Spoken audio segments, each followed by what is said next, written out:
Welcome back to the Photography Clips podcast. Is creating a photographic memoir valuable, even if your work is unknown? I think so, and here are my reasons for it.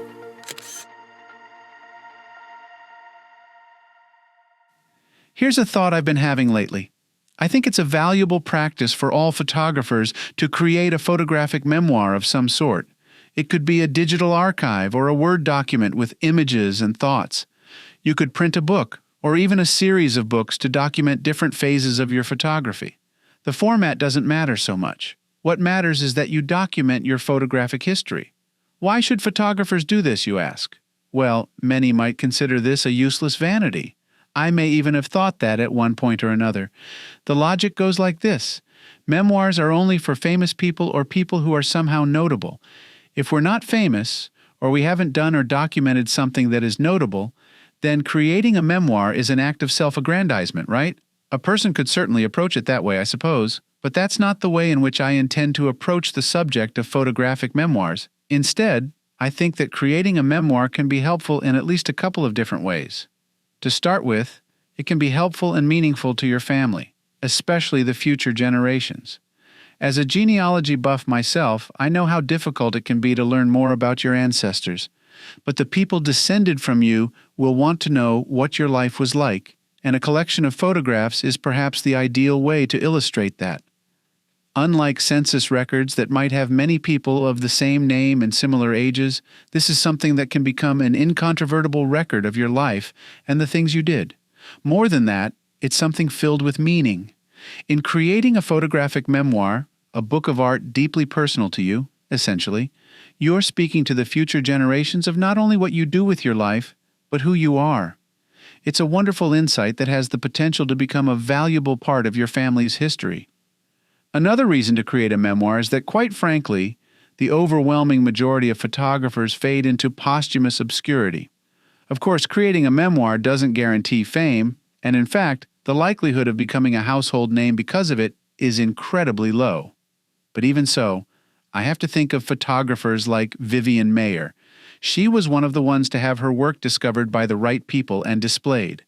How many others are out there? How many attics full of negatives, hard drives full of data, and closets full of prints exist out there? These things vanish at yard sales or into the garbage, and then who knows what happens to it? Often it's just gone forever. A memoir, I think, is a neat solution to get around this issue. Not many people have the space or desire to keep the boxes upon boxes of photographic history left to them by their ancestors, particularly when those ancestors may be a generation or two removed. But almost everyone has the space to add an extra book or three to their bookshelves, especially if those books are a piece of family history. There's yet another reason to create a memoir, one that deals more with your own personal development. The thing is, when you create a record like this, a timeline, it gives you a way to see where you've been. From that, you can perhaps glean where it is that you're going. As photographers, we all have phases that we go through, faults that become habitual, and so on. In creating a memoir, you may discover yourself repeating the same mistakes again and again without noticing. Your memoir points these things out to you so that you can make improvements.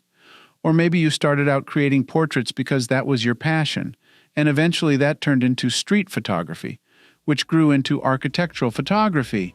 And then one day, on an architectural outing, you found the most incredible abandoned building. So you spent some time photographing derelict things in general, not just architecture, but cars and parks and whatever else you could find. We all follow these sorts of cycles one way or another. Creating a photographic memoir allows you to lay it all out in order. Looking at that timeline can inspire you. Perhaps you discover gaps that you'd like to fill, or maybe you'd like to revisit something you did in the early years, now that you have more experience and better equipment. It can even be a valuable way to remember and reflect on lessons once learned but forgotten. There are many good reasons to create a memoir, and not all of them have to do with fame or vanity. Try it, and you may end up thanking yourself. Thank you for listening and subscribing to the Photography Clips podcast.